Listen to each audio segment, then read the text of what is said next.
Hi, boys and girls. I am so excited to be here with you today. I am really excited to do another virtual field trip with you. Where we are going to be going today is George Washington's home, Mount Vernon, which is in Virginia. And this is a virtual field trip that I do every year with my third graders. So I am very excited to be able to do it with all of you.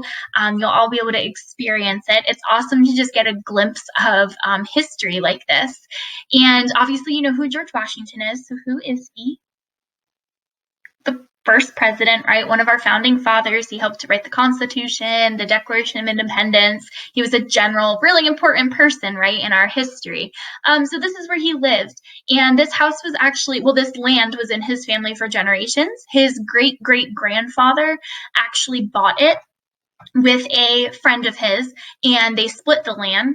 And then little by little throughout the generations until it got to George's father, George's father ended up buying a lot more land around it, so it kind of spread out. It's really, really huge. It's a huge property. And then George's half-brother also helped to do so. They did have a house, however, George Washington expanded a lot on the house. He built so much, he made it so much bigger and so much fancier than it was. The remnants of the old house can actually be found in the cellar, the basement of this house, which is pretty interesting. So he actually George Washington spent 443 days here during his 2 terms of presidency. So, as you know, the current president, you know, they live in the White House. However, the White House wasn't a thing then. If you remember, we looked at the president's house in Philadelphia. However, George was also free to come back here and live at some point. So he spent over a year of his presidency here, not in a row, like throughout the time that he was the president. So he farmed a lot here. There was a lot of agriculture. There was tobacco and cotton. There was wheat. There was corn. There was flax. He was a very inventive farmer. He came up with a lot of really new ideas to try, and that made him a very successful farmer. He also imported fish. You can see back here there's water, and we will go look at that in a minute. And he had people catch fish, and then he sold those. One thing that you will notice as we are going through this tour is George Washington did have slaves. He had about 320 slaves at the time of his death. You know, as you remember from learning about history, sadly during this time, slavery was a very common practice in the United States, especially in the South where this was and where they had farms. So that is something you need to take into consideration when you see that through this tour. The one thing is that George Washington was relatively kind to his slaves, all things considered. He refused to split up families to sell, which was very different than most people during that time period. And at his death, he asked that all of his slaves be set free. He no longer wanted them to be slaves. So he set all 317, I think, slaves free. So just things to think about, you know, you're going to see things about slavery in here, so just keep that in mind. So my face is going to disappear. So let's look at the front of this beautiful house.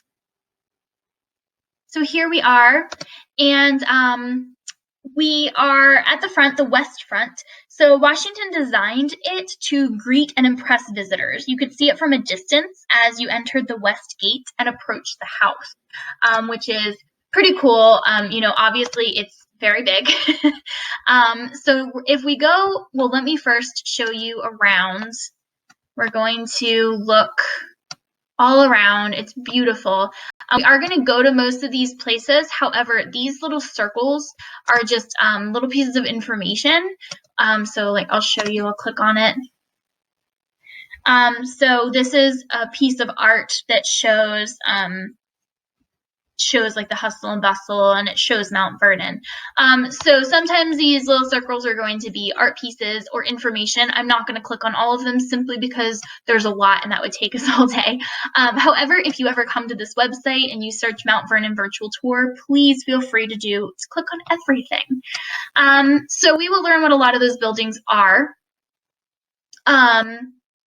However, we are going to go to the other side of the house. So here's the other side of the house. Now here you're kind of like, okay, it's a pretty house, and you can see it's massive. It has a huge porch and things like that. However, look at this view. It is gorgeous. It looks out over the Potomac River, and it is absolutely beautiful. This is actually Maryland over there. That's the Maryland shore. And it is just gorgeous. I can't imagine looking out at that view every day. It's just beautiful. So let's go back. Now this house actually, let me see if we're able, here we go. This house actually, or this porch actually served you can't see it super well, sorry that you can't see it extremely well, but it served a very good purpose. It would catch the river breezes on a hot and humid Virginia day. So the Washingtons treated this back porch, you can see it's really large with all of the chairs and things. They treated it kind of like an outdoor room. They would serve afternoon tea there, and they would just look out, and I would just spend all day looking out at that view. I really would. I would just constantly look at it. So we are going to go into the central passage, and this is basically where the entryway is. So this is where everyone would enter, and a lot of times they would also entertain here because they would open this door to get some of the nice cool air in. You can see out here, you can see the river. So it is on the side of the house with the big back porch and things like that. And this is where everyone would enter. So they actually didn't enter in the quote unquote front of the house. This is where they would come in. And they would open these doors to let in some of the cool air, and they would kind of hang out in this area. So this is the central area for everything else. So we are going to go to the little parlor first. And the little parlor, this actually used to be like a bedroom, a small bedroom, but when his presidency was over, he decided he wanted to make it a music room. And it's a really small room. As you can see, it just pretty much has room for a chair and a little table. They would drink tea in here somewhere, or sometimes. It was just kind of an informal place to hang out and spend time together. This is a harpsichord that was purchased for his step-granddaughter, Nellie. Nellie and her brother lived with them and were raised by them for a while after their parents died. So this was just a cute little music room. So this is what the little parlor is called. Then the front parlor, George Washington liked the front parlor a lot. He really enjoyed this room. It is very blue currently, lots of blue happening. And as you can see, it is a really nice room. It's really bright and cheery. It has lots of details, a beautiful fireplace, pictures, pretty chairs, things like that. He considered it the best place in my house before he built the new room, which we're going to talk more about then. So it was a place where visitors would enjoy their company. Tea and coffee were served here on rainy days or during the winter, and they would gather here to read or play games or discuss things. In 1787, changes were made to update the room, including the paint and the curtains and also the ceiling. As you can see, that's a gorgeous ceiling. That was also done in 1787. So now we're going to go to the new room, which is where this is the room after that he considered the best room of the house. George Washington loved this room. So he called it the new room. It was the latest addition to the mansion, and obviously it is gorgeous. Look out those windows. You can see pretty much everything. And this beautiful fireplace, just look at the engravings in this fireplace. Like, that is insane detail on a fireplace.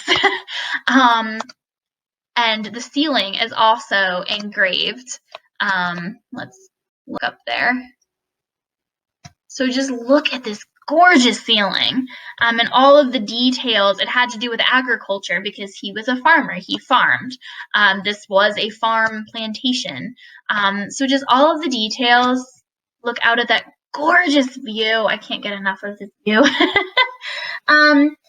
So it has really high ceilings. It has stylish furnishings. The goal was to make it very beautiful.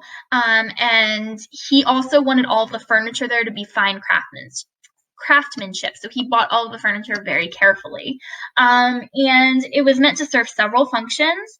It was like a receiving area for visitors. It could be a music area. It could serve a lot of different things. And this room alone was bigger than most people's houses at that time. So just think about that for a little bit. Here you can see the new room throughout time. So this was a picture in a magazine called Godey's Ladies Book, and it was in 1849. And the Washington family still owned it. Obviously, George Washington was not around any longer. However, at that point, sightseers came to look at it, random people. Then this was in 1902, and this had the huge portrait of Washington before Yorktown, which was pretty neat. And then in 1932, they kind of refurbished it, and they named it the banquet hall rather than the new room. And so they made a really pale green paint, and they hung it with draperies and things like that. But then in 1958, they painted it again, and they painted it green, which you're going to learn more about George Washington's taste in color, and you might see why they've painted it green. And they also put these window hangings, and the reason that they put these window hangings, which is white under green, is because on 1799 visitors account, someone had written and described these curtains, so they tried to match them. Then in 1980s, they used scientific paint analysis to try to figure out what color paint George Washington had originally painted this. And this is the color that they came up with. And they also tried to buy furnishings that kind of had to do with the time era that Washington would have bought them, because most of the things in this room were not actually Washington's, but they tried to come up with pieces of furniture as close to it as they possibly could. So they tried. So we are now going to go to the Old Chamber. Isn't that a lovely name? So the Old Chamber basically was like a guest room. So if your family has a guest bedroom, that's what this was. So, you can see here, it's just a small, cozy little room. He once called it, he just said it was very, very well used, because the most visitors they had in 1 year was over 660, which is a lot of visitors in 1 year, especially for during that time. Pretty much everyone just liked to stop here. So you can see it has, pretty curtains, a nice bed, a nice spot to drink tea or to wash up or something, and that's pretty much all that there needed to be at that point in time. So we're going to go to the dining room.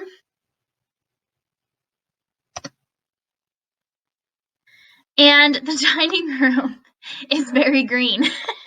I told you would understand George Washington's like for paint colors. He painted it this color green because, his cousin painted it while George Washington was away with the army. But he, let me start over there. George Washington painted it. His cousin updated the room, and George Washington didn't like the paint color that his cousin chose. So instead, George Washington added this gorgeous green, and he said that it was grateful to the eye, and it wasn't going to fade.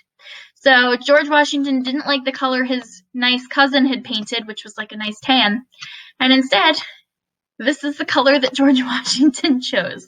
So, very green room. As you can see, though, this was the dining room. It has undergone lots of different renovations and things like that, but they've tried to keep it mostly the same. So, they have the fireplace and things like that. This fireplace is really beautifully carved, and Washington actually asked someone specifically to make it for him. This is some porcelain, which is really cool. They use the blue and white china in common use, which was purchased somewhere between 1762 and 1783.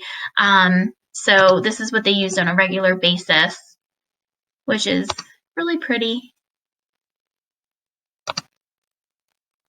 And they have some that were broken. So this is the dining area. So the next place we are going to go to visit is the study, which was George Washington's study. Now, George Washington was incredibly private about this study. No one was allowed to enter, even his wife, unless he invited them in, especially after the war. So after he returned to the war, this is basically where he spent most of his time. He would get dressed in here. He kept his clothes in here. He would bathe in here. He would direct the management of his estate. He would write letters. He would write in his diary. He would hear about the business happening on his plantation. This is where he spent most of his time. He would wake up between 4 and 5 a.m. and come down here. There was a secret path, not a secret passageway, but a private passageway right from his bedroom. One thing that he had a lot of were books. So he had over 1,200 books, which was a lot for that time period. Most people were lucky if they had 10 books, just because they were expensive. It was hard to print them. But he built, he had some of these built for him, these special bookcases. Now, a lot of his books are found in the National Library at Mount Vernon for the study of George Washington, and scholars are allowed to access them if they need to. But he had these bookshelves made because he had such an extensive book collection, which is pretty cool. So, he had his fireplace, he had his desk, and that was his study. So this is where he spent so much of his time. So we are going to go upstairs. Exciting. So let's go up, second floor passage. So it's simple. It's a passageway, what you would expect. It's nice and bright though. So this was the second floor passageway. So his rooms were actually called specific things, sort of like the White House, which is interesting. This was called, can you guess? Yep, it's the Blue Room. Gorgeous.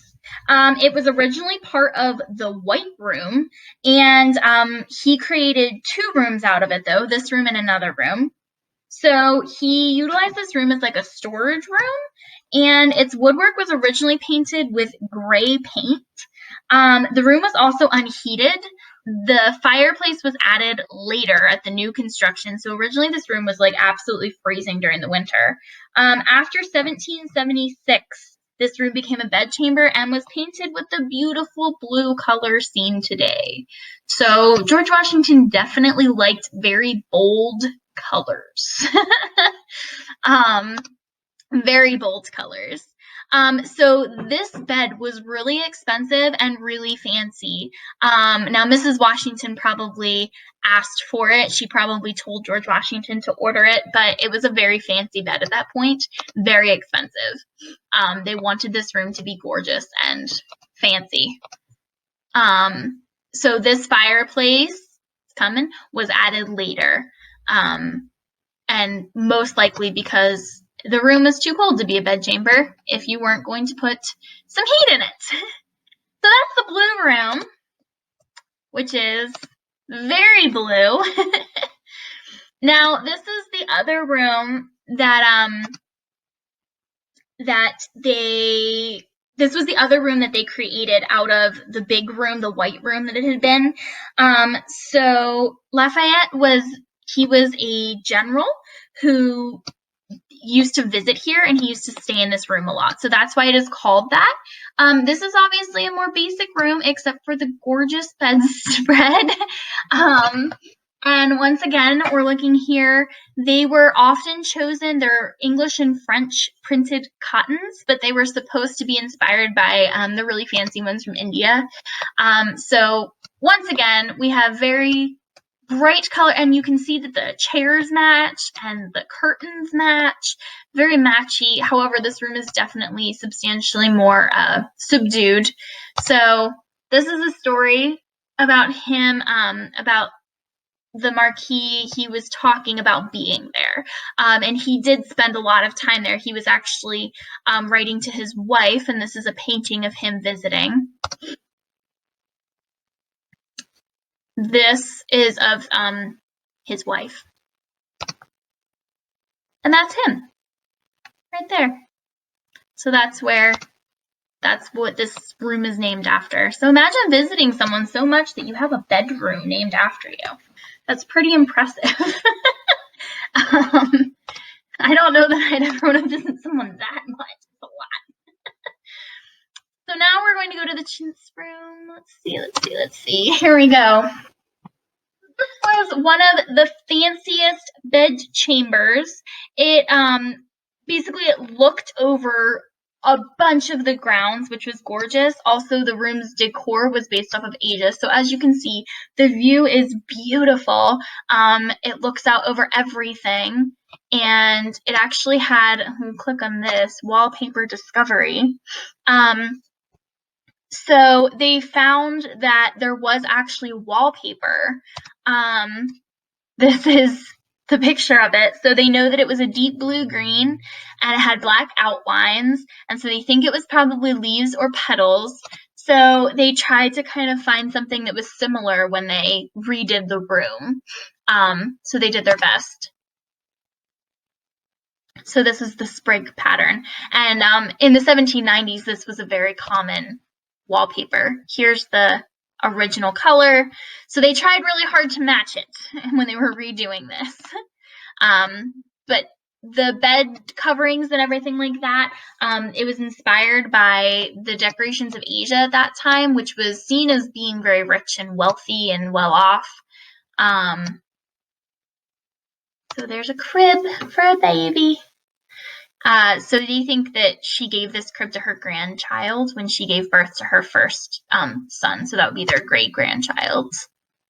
So they put these things over, the curtains over to provide protection. Remember, it was really cold or really hot there, depending on the time. And this crib also could pull down, which is pretty nifty, so that a parent could easily reach the child. So that's this room, which once again is pretty neat. We're going to now visit the yellow room. What color do you think that's going to be full of? Oh, look at that. It is very yellow. So it is slightly larger than some of the other bed chambers, as you can see. Once again, it actually formed two rooms and they made it one room. So the one room was very unheated and it was freezing and it was over here, and then the other room was heated, but then they just kind of created one big room out of it that was heated and nice and big. So it's yellow. You can see there's one big window. It's nice and big though. It's definitely very large, which is nice. Definitely harder to heat, but it's still nice. We're going to go to see Washington's bedchamber next. So let's go see his bedchamber. So very simple. And the reason that it was so simple is because Martha Washington actually wanted it that way. She wanted it, this is where she spent a lot of her time. So George Washington spent a lot of his time in his study. She spent a lot of time here. She spent time writing letters, planning her schedule, reading, praying. So this is actually the room where George Washington eventually died. In 1799. So this is her little desk where she would do her writing. Now this is really neat. They had really big closets. So this was not super common back then, having walk-in closets, which was really neat. She has baskets, and the reason that she wanted baskets was because she could put it on these shelves and put things in it. so for organization, which was really neat. So very simple room, but very pretty. Here's where she could drink tea, little slippers. So that is their bedroom. Now we're going to go to the garret bedroom, which is basically like an attic. So let's go up there. After George Washington died, she moved up here. Martha did. And so it's very small. It's in the attic. A small stove was added for warmth. No one really knows why she moved there. It may have been because her grandchildren were still living at the house. So if you remember, I said that she gave that crib to her granddaughter when her granddaughter had her first son. So it's possible that she just kind of gave up the big bedroom to them. We don't really know, but she moved up here. So this is where she lived at that point. Well, where she slept at that point. All right. So next we are going to go to, well, we're going to look. You're going to get to see this little area. So it's a cute little, so from Martha's bedroom, that's how you get up here. There's a ladder. And so it was found to help cool the house because it draws hot air out through the windows. And it also just makes it look really pretty. And you can see everything from here.